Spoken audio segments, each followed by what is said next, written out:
ओम शांति। 5 अप्रैल 2022 आज के बाबा के साकार महावाक्य। बाबा कहते मीठे बच्चे, बाप, टीचर और सतगुरु तीनों ही परम प्रिय हैं, तीनों ही एक हैं, तो याद करना भी सहज होना चाहिए। अभी बाप, टीचर और सतगुरु तीनों शिव बाबा है ना। शिव बाबा हमारा बाप भी है, टीचर भी है, तो सतगुरु भी है, तो तीनों ही एक हैं, तो याद करना भी सहज होना चाहिए। प्रश्न है, इस कलयुग में सदा जवान कौन रहता है और कैसे? उत्तर है, यहाँ रावण विकार सदा जवान रहता है। भल मनुष्य बूढ़ा हो जाए, लेकिन उसमें जो विकार है, क्रोध है, वे कभी बूढ़ा नहीं होता, वे सदा जवान रहता है। मरने तक भी विकार की आश बनी रहती है। बाप कहते हैं, काम महाशत्रु है, परंतु मनुष्यों का वही परम मित्र है, इसलिए एक दो को तंग करते रहते हैं। गीत है, मैं एक नन्हा सा मैं एक छोटा सा बच्चा हूँ, तुम हो बड़े बलवान, प्रभु जी मेरी लाज रखो। मैं एक नन्हा सा मैं एक छोटा सा बच्चा हूँ, तुम हो बड़े बलवान, प्रभु जी मेरी लाज रखो। मैं एक नन्हा सा मैं एक छोटा सा बच्चा हूँ, तुम हो बड़े बलवान, प्रभु जी मेरी लाज रखो। मैं एक नन्हा सा मैं एक छोटा सा बच्चा हूँ, तुम हो बड़े बलवान, प्रभु जी मेरी लाज रखो। मैं एक नन्हा सा। ओम शांति। बच्चे बाप को याद करते हैं, समझते हैं इस समय माया अथवा रावण बलवान की जंजीरों में फंसे हुए हैं। बाप कहते हैं, इससे छुड़ाने वाला समर्थ है। समर्थ है माना शिव बाबा है। तुम बच्चे जानते हो, हम आत्माएं बलहीन है। अभी तो तमो प्रधान होते होते सीढ़ी नीचे उतरते उतरते हम आत्माएं बलहीन हो गई हैं। रावण ने ही बलहीन बनाया है। ये ज्ञान कोई मनुष्य में नहीं है। बाप बैठ बच्चों को ज्ञान देते, ज्ञान का सागर है ना, तो आकर के हम बच्चों को बाबा ज्ञान देते हैं। बाबा कहते, तुम कितने सर्वशक्तिवान विश्व के मालिक थे। हाँ, सतयुग में हम बाबा के बच्चे सर्वशक्तिवान, मन 16 कला संपूर्ण थे ना, तो एक तरह से संपूर्ण पवित्र थे, 16 कलाएं थी हमारे अंदर, तो एक तरह से सर्वशक्तिवान विश्व के मालिक थे। अब कितना कंगाल निर्बल हो गए हो, इसलिए सब पुकारते हैं, हे परम पिता परमात्मा, हमको आकर इस रावण की जंजीरों से छुड़ाओ, हे पतित पावन आओ। ऐसे अब दुनिया में पुकारते हैं कि हे पतित पावन आओ। वही पतितों को पावन बनाने वाला है, वही शिव बाबा पतितों को पावन बनाने वाला है। इस समय है रावण राज्य, स्वर्ग को राम राज्य, नरक को रावण राज्य कहा जाता है। रावण भी बलवान है, राम भी बलवान है, क्योंकि दोनों ही आधा आधा कल्प राज्य करते हैं। बाबा कहते कि मनुष्य तो सब पतित है, तुम भी पहले पतित थे, अब पतित पावन आकर तुमको पावन बनने का ज्ञान दे रहे हैं। योग और ज्ञान, योग है बाबा की याद, और ज्ञान ये है जो शिव बाबा करके हम बच्चों को देते हैं। तो पहले तो बाप के साथ योग चाहिए। दुनिया में बाप अलग, टीचर अलग, गुरु अलग है ना, याद करना पड़ता है। फलाना टीचर हमको पढ़ाती हैं, तुम तीनों ही संबंध से एक को ही याद करते हो, क्योंकि वही एक शिव बाबा जो है हमारा बाप भी है, तो टीचर बन करके आकर के हमको पढ़ाता भी है, और सतगुरु बन करके हमारी सदगति भी करता है, हमको पतित से पावन बनाता है। तो हमको जो है एक शिव बाबा को ही याद करना है। 3 लोगों को याद करने की हमको जरूरत ही नहीं, क्योंकि एक शिव बाबा के ही 3 करके हम बच्चों को स्वर्ग में ले जाते हैं, मनुष्य से देवता बनाते हैं। तो बाबा वही कहते कि तुम तीनों ही संबंध से एक को याद करते हो, तीनों का नाम एक ही शिव है। परम प्रिय परम पिता, परम प्रिय शिक्षक, परम प्रिय सतगुरु, वे एक ही है शिव बाबा। उसी एक शिव बाबा के 3 रूप है, बाप, टीचर और सतगुरु के। बाबा तीनों रूपों से आकर के हम बच्चों को स्वर्ग तक ले जाते हैं। तो तीनों का नाम एक ही शिव है और परम प्रिय परम पिता, परम प्रिय शिक्षक, परम प्रिय सतगुरु, वे एक ही है। मनुष्य तो टीचर को अलग, गुरु को अलग, बाप को अलग याद करते हैं। बाप को अलग याद करेंगे, उन्हों का नाम रूप अलग अलग है। यहाँ तीनों का नाम रूप एक ही बुद्धि में आता है।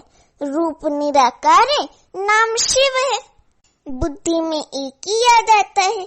शिव बाबा कहते हैं, मैं आता हूँ तुम बच्चों को इस मृत्यु लोक से ले जाने, जिसके आसार भी देख रहे हैं।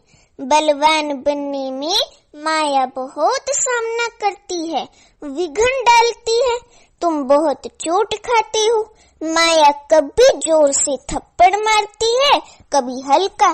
जोर से ऐसा मारती है जो विकार में भी गिर पड़ते हैं। फिर वे असर बहुत समय चलता है, बुद्धि को जैसे ताला लग जाता है। अब बाबा कहते हैं, माया भुलाने की बहुत कोशिश करेगी, परंतु तुम भूलना नहीं। जितना तुम मेरे को याद करेंगे तो वर्षा भी बुद्धि में आएगा और ऊंच पद भी पाएंगे। ऐसा कोई बच्चा नहीं होगा जिसको बाप का वर्षा याद न आए। वर्षा बच्चे से छिप नहीं सकता। तुम भी जानते हो कि हम विश्व की बादशाही ले सकते हैं, नंबरवार पुरुषार्थ अनुसार। सब एक जैसी राजधानी तो ले नहीं सकेंगे। बाबा कहते कि ये राजधानी स्थापन हो रही है, सतयुगी राजधानी अभी स्थापन हो रही है, और जो आते हैं वे कोई राजधानी नहीं स्थापन करते हैं। ऐसे नहीं कहेंगे कि वे रावण के राज्य में आते हैं। रावण का कनेक्शन है ही भारत के साथ, यहाँ ही रावण को जलाते हैं, और तरफ तो रावण को जानते ही नहीं। अभी अमेरिका में, यूरोप, इधर उधर थोड़ी रावण को जानते हैं। वो रावण को जानते ही नहीं है कि असल में कौन है, और वैसे भक्ति मार्ग में क्या है, कुछ भी उन्हों को पता नहीं है। फॉरेन में किसको भी पता नहीं है। तो ये सब कनेक्शन भारत के साथ है, यहाँ ही रावण को जलाते हैं, और तरफ तो रावण को जानते ही नहीं है। आधा कल्प के बाद रावण राज्य होता है। जरूर सूर्यवंशी व चंद्रवंशी वालों से ही इस्लामी धर्म वाले निकले होंगे। बाबा कहते कि एक धर्म से ही फिर और बिरादरियां निकलती है ना। ऐसे नहीं वे बिरादरी निकली तो उस समय वहाँ रावण राज्य होगा, नहीं, वे तो बाद में आते हैं। बाबा तो आकर राजधानी स्थापन करते हैं। शिव बाबा तो इस पतित दुनिया में आकर के, ब्रह्मा तन में आकर के राजधानी स्थापन करते हैं। वे कोई आधा में, कोई क्वार्टर में आते हैं। सतो प्रधान से फिर तमो प्रधान बनना है। उनके लिए अल्प काल का सुख और बहुत काल का दुख है। ये भी खेल समझाया जाता है।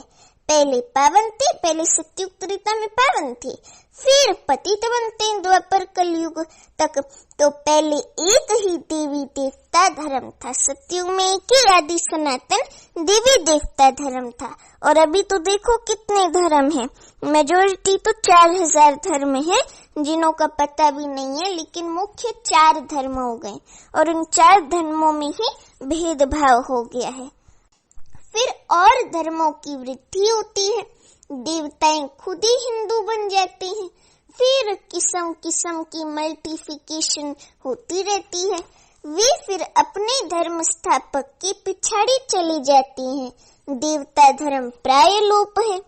अभी तो देवी देवता धर्म प्राय लोप है ना, अभी थोड़ी ना देवी देवता धर्म है। तो हैं सब देवी देवता धर्म वाले, परंतु अपने को देवता कह नहीं सकते क्योंकि पवित्र नहीं है। और अभी ना ही सत्युग की दुनिया है और ना ही कोई भी देवता है, और कोई भी अपने को देवता कहला भी नहीं सकता, और ना ही एक आदि सनातन देवी देवता धर्म है।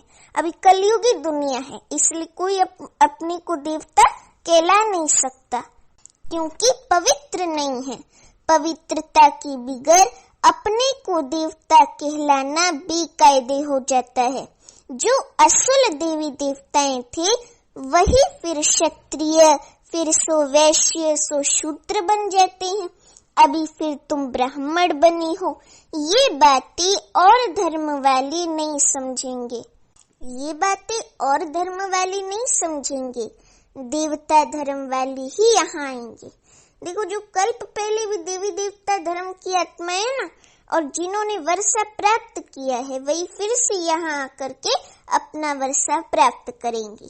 जिन्हों के भाग्य में होगा वही बाबा की बनेंगी। आप किसको भी जबरदस्ती बाबा का बच्चा नहीं बना सकते, समझे। जिन्हों के भाग्य में है, जिन्होंने कल्प पहले भी वर्षा लिया है वही अभी भी लेंगे, बाकी तो बाद में आते रहेंगे। आगे चलकर वृद्धि बहुत होगी, मुख वंशावली की वृद्धि होती है। प्रजापिता ब्रह्मा ब्राह्मण धर्म अब स्थापन करते हैं। प्रजापिता ब्रह्मा के बच्चे जरूर ब्रह्मा कुमार कुमारियां होंगे ना, ब्राह्मण वर्ण वाले ही देवता बनेंगे। बाबा कहते कि अंत में तो ढेर आकर नॉलेज लेंगे, और अभी तो बाबा के ढेर बच्चे हो गए, ढेर आकर के नॉलेज ले रहे हैं। अभी लॉकडाउन में तो बहुत बाबा के बच्चे बने ना ऑनलाइन कोर्स करके, तो ढेर आकर नॉलेज लेंगे, और वो हो रहा है। तो तुम पुरुषार्थ करते हो सूर्यवंशी राजधानी में आने का, उनमें भी मुख्य है 8, बाकी तो वृद्धि हो जाती है। जो मम्मा बाबा का बनेंगे, कुछ सुनेंगे तो वे आएंगे। प्रदर्शनी में ढेर आते हैं, उनसे कोई निकलते हैं जो अच्छी रीति पुरुषार्थ करते हैं।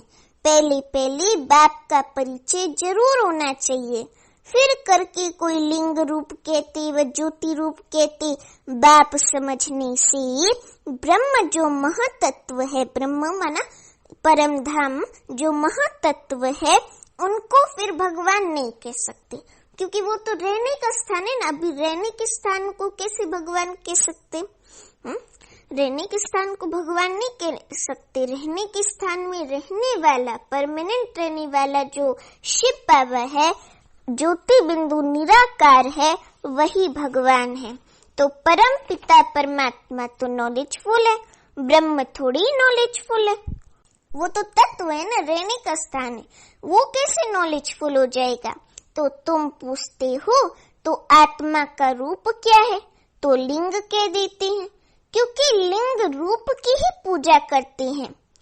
पूजा होती है, स्टार की पूजा तो कहाँ है नहीं। अब इतनी छोटी स्टार की कैसे पूजा करेंगे? आत्मा भी तो छोटी सी बिंदी है, तो उसकी कैसे पूजा करेंगे?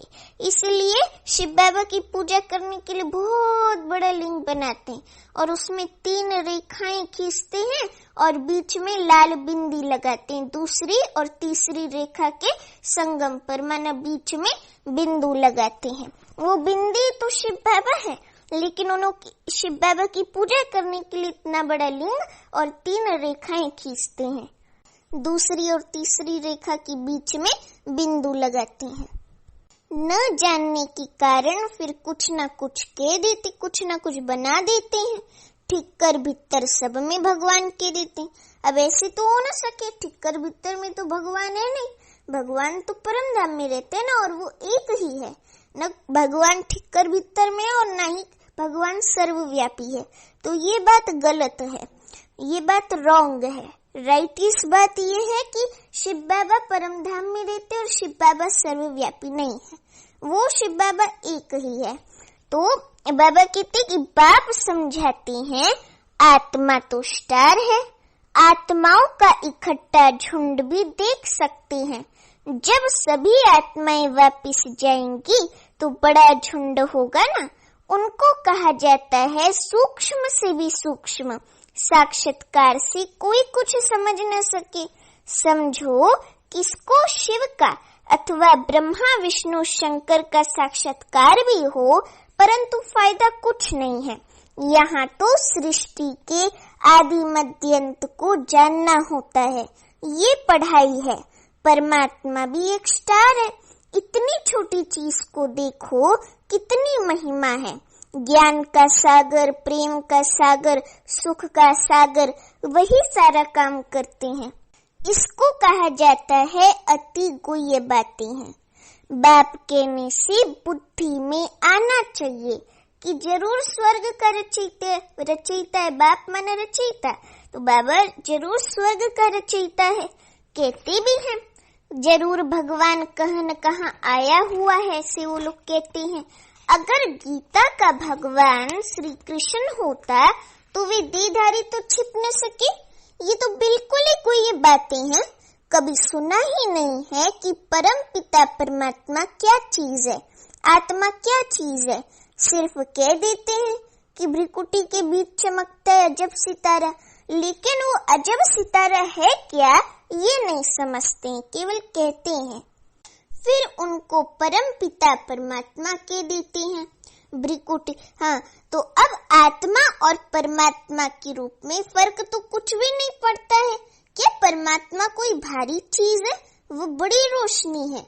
नहीं, वे तो सिर्फ नॉलेजफुल है। वो ज्ञान का सागर है, सर्व गुणों में सागर है, इसलिए शिव बाबा को भगवान कहा जाता है। और वो जन्म मरण के चक्र में नहीं आते, वो जन्म मरण के चक्र से न्यारे हैं, और हम आत्माएं ही 84 के चक्र में आती हैं, तो इसलिए बाबा को भगवान कहा जाता है। समझे? तो ये सब समझने की बातें हैं। नहीं परमात्मा कोई बड़ी रोशनी और न ही वो कोई भारी चीज है। परमात्मा हमारे ही जैसा उसका रूप है, ज्योति बिंदु, छोटी सी बिंदु है शिव बाबा, हम आत्माओं की तरह, लेकिन वो भगवान है, गॉड है, इसलिए उनको शिव बाबा कहते हैं। परम पिता परमात्मा कहते हैं, वो सागर है और हम नदियां हैं, तो डिफरेंस हो गया ना। तो बाबा वही कहते कि गति सदगति के लिए ज्ञान देते हैं, तो ज्ञान सागर है। अब ज्ञान का सागर परम पिता परमात्मा को कहेंगे, वह रावण मत पर चलने वाले मनुष्यों को। बाबा कहते हैं मैं अथॉरिटी हूँ, बाबा कहते कि मैं अथॉरिटी हूँ, बाकी ये सब भक्ति मार्ग की सामग्री है। ब्रह्मा के हाथ में शास्त्र दिखाते हैं, परंतु उनको ये मालूम ही नहीं कि ब्रह्मा कौन है। बाप कहते हैं, क्या कहते हैं? बाप कहते हैं मैंने आगे भी कहा है कि मैं साधारण बूढ़े तन में आता हूँ। इस नंदी गण अर्थात ब्रह्मा बाबा के तन से आकर नॉलेज सुनाता हूँ। मनुष्य भागीरथ भी दिखाते तो गौमुख भी दिखाते हैं। अब भागीरथ से भी गंगा, बैल से भी गंगा दिखाते हैं। राइट रॉन्ग क्या है समझ नहीं सकते। क्या बैल जानवर से गंगा निकली है? गौमुख दिखाते हैं तो गौ होनी चाहिए। अभी गौमुख नाम देते तो गाय के मुख से निकलना चाहिए ना, तो फिर बैल के मुख से क्यों गंगा निकलती है? हाँ, ऐसे भी देखो तो गौ के मुख से निकलनी चाहिए। तो ये सब बातें राइट नहीं है। कोई गौमुख नहीं, कोई कुछ नहीं है। ब्रह्मा बाबा का यादगार गौमुख दिखा दिया है। ब्रह्मा बाबा के तन से शिव बाबा ये महावाक्य उच्चारते हैं। अब बाबा कहते नंदी गण को बैल दिखाते हैं। ये मेल तो बरोबर है, मनुष्य है। अगर गौ कहें, वे भी माता तो है ना। इन बातों को मनुष्य बिल्कुल ही भूले हुए हैं। राइट कुछ भी बताते नहीं, क्या सत्य है वो बताते नहीं, क्योंकि वो जब जानते नहीं तो कहाँ से बताएंगे, इसलिए वो बताते नहीं। तो ब्रह्मा द्वारा सूर्यवंशी राज्य की स्थापना हो रही है। यहाँ कोई राजाई तो है नहीं, ये बेहद का बाप, बेहद का राज्य, स्वर्ग की बादशाही का वर्षा हम बच्चों को देते हैं शिव बाबा। पढ़ाई से जो सूर्यवंशी चंद्रवंशी घराने के होंगे, उनकी बुद्धि में ये बैठेगा। पहले ये निश्चय चाहिए कि शिव बाबा ही हमको साथ ले जाएगा। कोई और गुरु गोसाई की ये कहने की ताकत ही नहीं है। पतित पावन तो एक ही बाप है, शिव बाबा। उनको ही याद करते हैं कि आकर पावन बनाओ। नई सो पुरानी, पुरानी सो नई, ये तो होना ही है। परम पिता परमात्मा के सिवाय पावन दुनिया कोई बना न सके। बाप से ही सूर्यवंशी और चंद्रवंशी राजाई का वर्षा मिलता है। यहाँ तो कुछ भी राजाई है नहीं। ये बड़े समझने की बातें हैं। मनुष्य समझते हैं शास्त्र सच्चे हैं क्योंकि भगवान ने बनाए हैं। उनको ये पता नहीं है कि भगवान ने मनुष्य के तन में आकर गीता, सच्ची गीता सुनाई है, जो हम बच्चे ही सुनते हैं। तो ये बड़ी समझने की बातें हैं। मनुष्य समझते हैं शास्त्र सच्चे हैं क्योंकि भगवान ने बनाए हैं। उनको ये पता ही नहीं कि भगवान ने मनुष्य के तन में आकर गीता सुनाई है, उस पर कृष्ण का नाम डाल दिया है। अब गीता का भगवान कृष्ण को बता दिया है, ठहरा दिया है। अभी कृष्ण तो मनुष्य है ना, उनको भी अपना शरीर है और वो भी बाप तब बनेगा जब उनको 2 बच्चे हों, फिर वो बच्चे उनको बाप कहलाएं, तब वो बाप कहलाएगा। अब ऐसे भी हो न सके कि वो सब आत्माओं का बाप हो, क्योंकि वो भी तो एक आत्मा है ना, उनको भी अपना शरीर है, वो भी 84 के चक्र में आते हैं, तो वो भगवान हो न सके। गीता का भगवान शिव बाबा ही है। ये भूल जब बुद्धि से निकले, पहले शिव बाबा को जाने तब समझे कि वे स्वर्ग की स्थापना करते हैं। जानते नहीं तो लड़ते झगड़ते हैं। बाप कहेंगे तुम स्वर्ग में ऊंच पद पाने के लायक नहीं हो, दैवी गुण वाले नहीं हो, धारणा नहीं होती है, तो विकार जरूर होंगे। भल कोई बूढ़े हैं, क्रोध तो उनमें भी बहुत है, क्रोध का तो भूत है, क्रोध बूढ़ा नहीं होता है। आजकल बूढ़े भी विकार में जाते हैं। बाबा कहते हैं काम महाशत्रु है, मनुष्यों के लिए फिर मित्र है। विकार के लिए देखो कितना तंग करते हैं। रावण सभी का मित्र है। विष की पैदाइश है ना, विष की पैदाइश माना रावण की पैदाइश। मनुष्य जानते ही नहीं, बाप की श्रीमत पर चले तब सपूत कहलाएं। जब शिव बाबा राम की श्रीमत पर चले तभी सपूत कहलाएंगे। विकर्म करते हैं तो झट सावधानी दी जाती है। बहुतों में बहुत कुछ आदतें रहती हैं, झूठ बोलने की, चोरी करने की, मांगने की। अरे तुम दाता के बच्चे हो, तुम्हारे अंदर मांगने के, झूठ बोलने के, चोरी के संस्कार कैसे आ सकते हैं? हाँ, तो ये संस्कार नहीं आने चाहिए। बाप कहते हैं मैं तो दाता हूँ, तुम कोई से मांगते क्यों हो? ब्रह्मा बाबा तो लौकिक में भी अपने बच्चों को कहते थे मांगने से मरना भला। उस समय ब्रह्मा बाबा को ज्ञान भी नहीं था, लेकिन फिर भी ब्रह्मा बाबा कहते थे मांगने से मरना भला।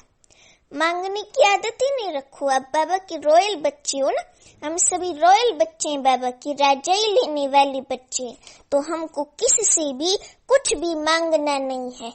बाबा कहते कि जिनको इंश्योर करना होगा वे आप ही करेंगे, कभी भी मांगो नहीं।